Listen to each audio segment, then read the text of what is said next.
Vegeta, o príncipe guerreiro Saiyajin, um guerreiro de classe alta cujo coração é pura maldade. Um lutador competente que manda você e seus amigos para casa para tomar café com leite.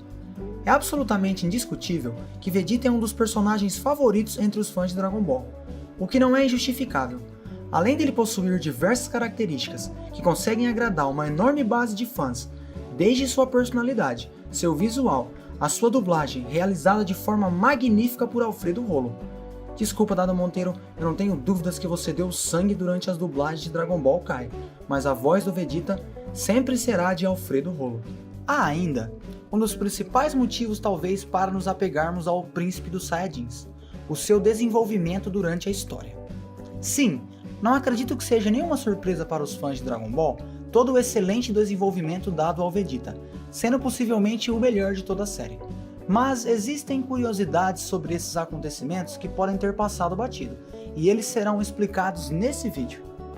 Primeiramente, acho bom já começarmos esse vídeo dizendo que o personagem do qual provavelmente teve o melhor arco de desenvolvimento de toda a série foi algo que acabou acontecendo de uma forma um tanto quanto acidental. Por que isso? Porque o plano original de Akira Toriyama para com o personagem é que o Vegeta fosse ao menos originalmente apenas um vilão, alguém que o público teria uma certa antipatia. Ele seria derrotado, então a história seguiria em frente sem ele. Mas a reação do público acabou sendo tão forte para com o Saiyajin e tão diferente do esperado que, verdade seja dita, Toriyama teve a excelente percepção em mantê-lo durante a série. Isso inclusive explica por que no princípio o Vegeta não era necessariamente o rival do Goku. Ele era muito mais forte que o próprio, tanto que o personagem foi lidado da mesma maneira da qual se é lidado com os grandes vilões dos outros arcos. Como assim? Perceba que os principais vilões de Dragon Ball nunca são vencidos por um herói solitário. Na última saga, a saga de Majin Buu, ele apenas foi derrotado graças a um trabalho em conjunto de basicamente todo o universo. Todas as pessoas deram o Ki para formar a Genkidama, poder decisivo esse que só foi possível graças ao Goku, que dominava a técnica, ao Vegeta, que teve o plano, aos deuses Kaiô, que foram até as esferas do dragão, ao Shenlong, que reviveu a todos, e ao Mr. Satan, que pediu para que as pessoas erguessem as mãos e ajudassem os seus discípulos, naquela cena onde a gente precisava diminuir o volume da TV. Agora veja como foi a saga do céu. Gohan apenas conseguiu se transformar em Super Saiyajin 2, pois ficou furioso com a morte do Android 16. Esse que inclusive foi jogado na direção do vilão, novamente, pelo Mr. Satan, grande herói Mr. Satan. E o próprio Gohan apenas sobreviveu, pois Goku se sacrificou quando o Android se transformou em uma bomba gigante e o teletransportou para o planeta do Senhor Kaiô, sendo essa sem dúvidas a visita mais indesejada da história. E não parou por aí. Nos duelos de Kamehamehas, a luta apenas foi vencida por Gohan porque seus amigos o ajudaram, enquanto ambos estavam fazendo um verdadeiro braço de ferro entre poderes. O que foi um pouco diferente no mangá, pois ali apenas o Vegeta ajudou, mas ainda assim não se pode dizer que o garoto venceu aquela luta sozinho. Novamente, na saga do Freeza, Goku precisou do auxílio de Piccolo quando fazia Genkidama, e o mesmo apenas se transformou em Super Saiyajin quando o Kuririn foi morto. Por que ele não se transformou na primeira vez que isso aconteceu na série clássica? Bom, talvez porque Goku ainda não fosse tão poderoso, ainda houvesse a possibilidade de revivê-lo, ou o Toriyama ainda não havia pensado em Saiyajins, e nem nada disso. Agora, na luta contra Vegeta, tivemos a mesma coisa. Goku não venceu sozinho. Muito pelo contrário, ele havia perdido a luta no momento em que Vegeta se transformou em Ozaru. Todo mundo teve uma participação nessa luta, e a Jirobe cortou seu rabo, o forçando a voltar ao normal.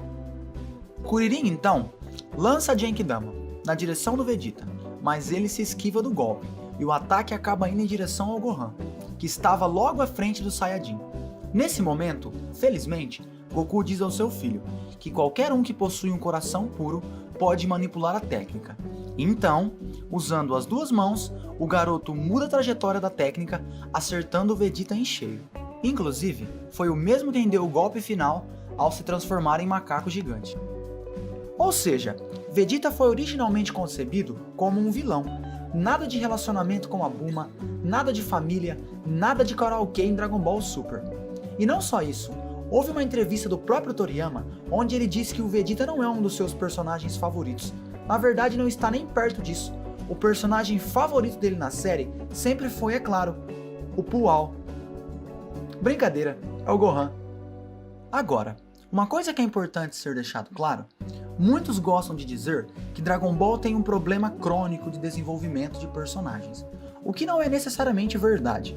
De fato, existem personagens de Dragon Ball que são um pouco utilizados e até mesmo não são tão desenvolvidos como poderiam.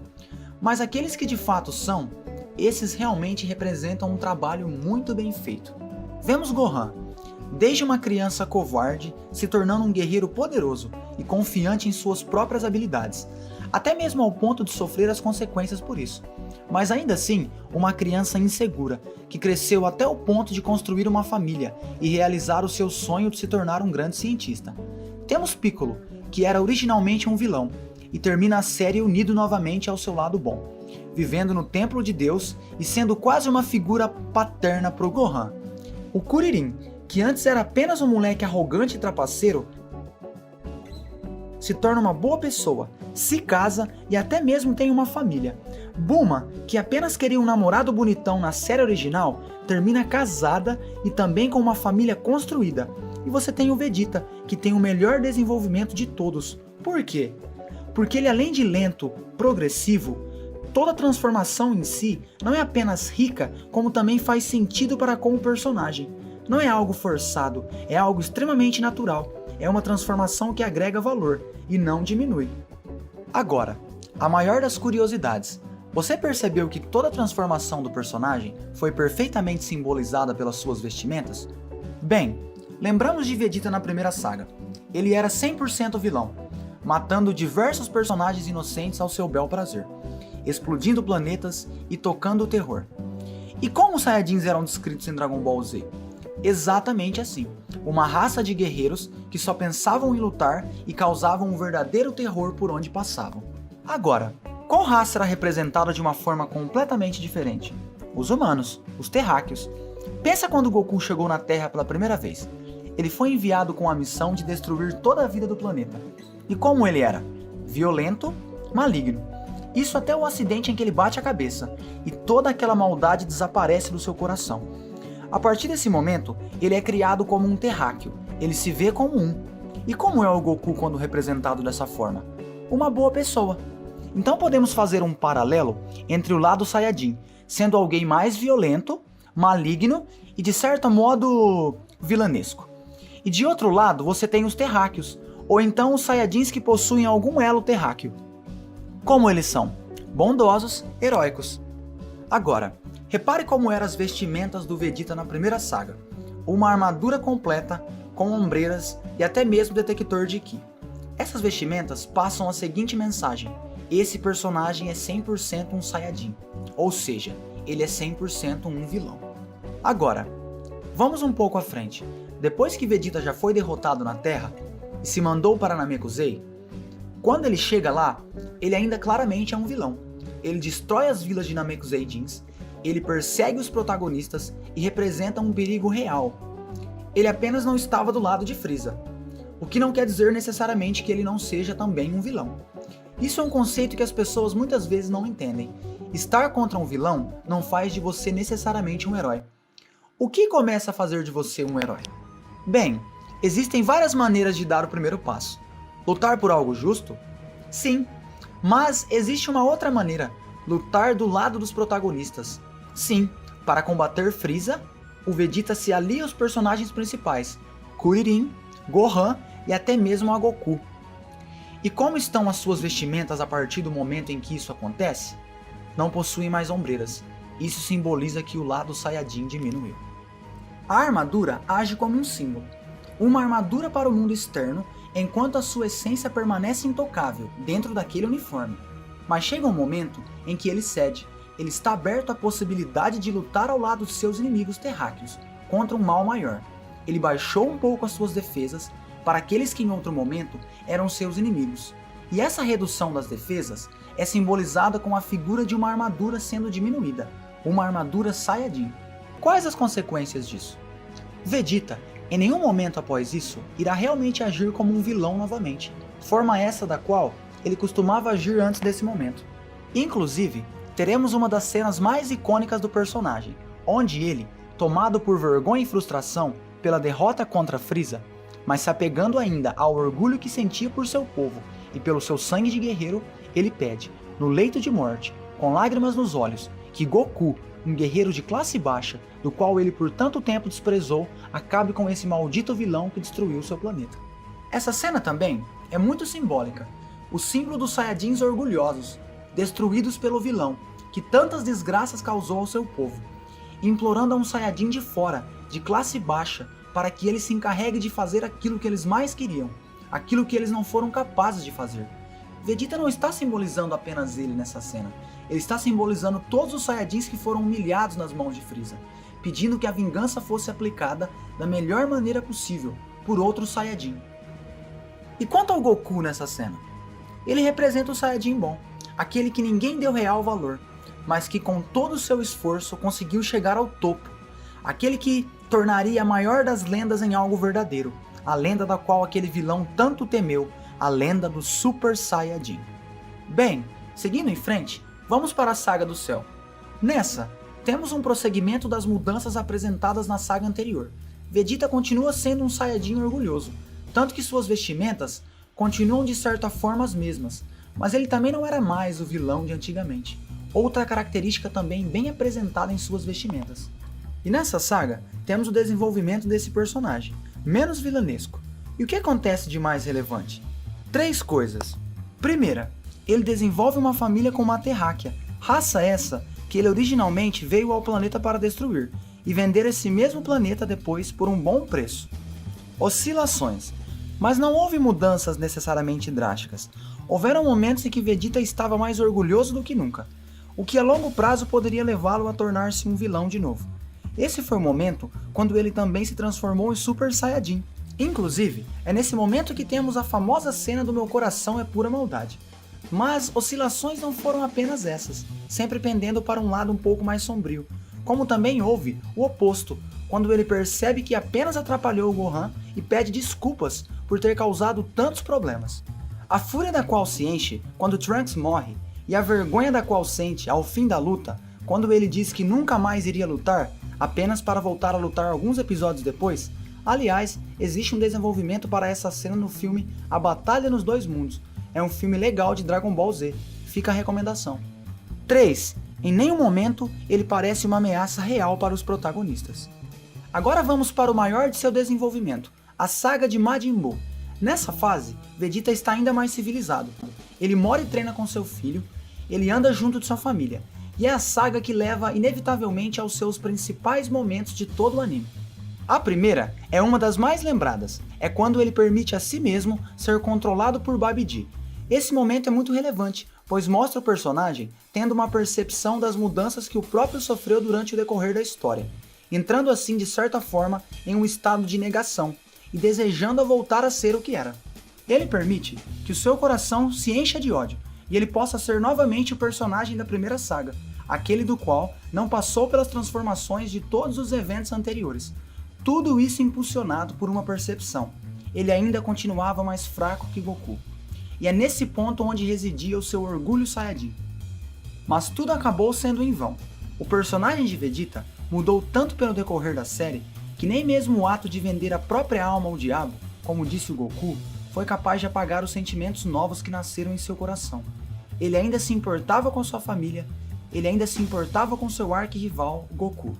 E agora, vale a pena destacar a influência de Goku em suas transformações de personalidade. Goku sempre foi o ponto para onde Vegeta quis caminhar, e eventualmente superar. Era como o farol que guiava um navio. Quando Goku deixou de existir, ele disse a frase da Saga do Céu: "Eu nunca mais vou lutar". Mas o que ele não esperava é que as transformações das quais sofreria mediante essa caminhada em direção ao Goku não seriam apenas físicas, seriam também emocionais, talvez até mesmo espirituais. Vamos analisar isso da seguinte forma: Goku era luz, uma luz poderosa e bondosa. Vegeta era escuridão. Conforme Vegeta se aproximava de Goku para tornar-se essa mesma luz, consequentemente, a força dele o contaminava, fazendo com que ele ficasse também mais forte. Mas também não era só isso que o contaminava. A bondade do Saiyajin de classe baixa também o fazia, assim como todo aquele ambiente do qual ele trazia consigo. Não há como a escuridão ocultar a luz. Nesse confronto, a luz sempre destruirá a escuridão. E por isso Goku nunca deixou de ser forte com a aproximação de seu rival, e nunca deixou de ser bondoso. E por isso Vegeta se tornava cada vez mais forte e cada vez mais terráqueo. E isso levou a perceber que era impossível voltar a ser o que era. Não tinha como se livrar das coisas que o definiam, as coisas que davam forma àquilo que ele era agora. E disso vem um ato de redenção. Ele nocauteia Goku e sacrifica sua vida para acabar com o vilão do qual ele havia sido responsável por ter dado a origem. Um ato para proteger as pessoas que amava e talvez uma forma de se redimir pelas mortes que o próprio causou no torneio quando se permitiu ser dominado por Babidi. Mortes essas das quais ele fez questão de reparar no final da saga. E nesse momento de percepção adiante é onde o Saiyajin se torna cada vez menos vilanesco. Ele aceita se fundir com um guerreiro de classe baixa. Ele possui momentos realmente engraçados com Goku, quando absorvido por Majin Buu, o nojo que ele sentia pelas lombrigas e coisas nojentas. Essa cena é engraçada, mas ela possui um valor. O valor de mostrar o personagem com características mais bobas, mais engraçadas, o que o torna, consequentemente, menos vilão e mais identificável. E mais vulnerável. Pense, não há nada de errado com um herói ter momentos cômicos, mas quando você tem um vilão que impõe presença, isso é algo mais raro de acontecer. E não se trata de uma piada com as roupas das quais ele vestiu por alguns episódios, mas sim algo vindo diretamente de sua própria personalidade, algo que apenas poderia acontecer agora. Agora que ele não era mais um vilão, agora que ele não tinha mais aquele sentimento de puro orgulho e revolta, algo que o levou à melhor e mais icônica de todas as cenas do personagem, algo que praticamente sedimentou todas as suas transformações. Vegeta reconheceu que Goku era mais poderoso do que ele. Essa cena é o que torna Vegeta o personagem mais bem desenvolvido. Todo o tempo gasto para chegar a esse momento, onde ele reconhece o valor de seu rival. E ele não diz isso com raiva ou inveja, mas com um sorriso sincero de orgulho e admiração estampado em sua face. Um orgulho por esse ser o seu grande rival, o orgulho de ter se tornado o que se tornou, graças a esse guerreiro poderoso. E a recompensa veio com um desejo para Shenlong. Reviva todos, menos os vilões. E o Vegeta revive. E um detalhe, antes que eu me esqueça. Como estão as vestimentas do Vegeta durante essa saga? Apenas a parte inferior azul não tem mais armadura. O seu lado Saiyajin está ainda menor. E quanto menos armadura ele trajou, mais vulnerável ele esteve ao mundo ao seu redor. E mais desse mundo foi se unindo a ele. E nesse último arco, com poucas vestimentas de Saiyajin, sem as armaduras que o cobriam e o protegiam do mundo, ele admite que Goku é o guerreiro mais poderoso de todos. E não, esse ainda não é o fim. Após o fim da batalha, temos mais alguns episódios, um filler e outro meio termo. E após o término deles, 7 anos se passam e o fim da série se aproxima, assim como a chegada de um novo torneio. No episódio 289, somos apresentados ao Goten mais maduro, Trunks também na mesma situação, e a filha de Gohan, Pan. E vemos novamente o Vegeta, e como estão as suas roupas? Totalmente de um terráqueo. Isso é um símbolo de que agora ele não é mais um mero Saiyajin, ele é um dos terráqueos. Não existem mais armaduras que o separem desse mundo, ele está inserido dentro daquele meio. E até as vestimentas são muito bem escolhidas, elas são humanas, terráqueas, mas são badass, para ainda corresponder à personalidade do Vegeta. E esse desenvolvimento e essa linguagem permanecem durante Dragon Ball GT. Não vamos falar do design horroroso do personagem na primeira saga com bigode e tudo, mas sim o fato de que ele permanece com a personalidade desenvolvida após os arcos de Dragon Ball Z, e suas roupas continuam mundanas, para manter essa comunicação visual. Até vir Dragon Ball Super e estragar com a coisa toda.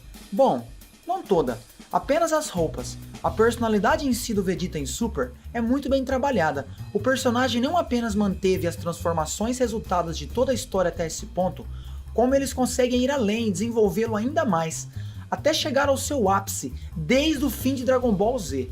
A saga do Moro, saga essa onde temos o personagem mais uma vez tentando pagar pelos seus erros, e realmente sendo apresentado como um herói. E esse é um dos motivos pelos quais o Vegeta é o personagem favorito de tanta gente em Super. O seu desenvolvimento continuou e ele permaneceu sendo alguém badass.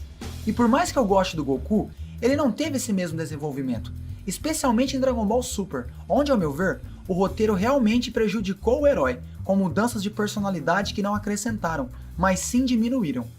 Mas esse não é um vídeo sobre Goku, esse é um vídeo sobre Vegeta, o eterno príncipe dos Saiyajins. Todo mundo faz isso no YouTube e com a gente não é diferente. Se inscreve no canal, ativa o sino, curte, compartilha, comenta aí embaixo e até a próxima!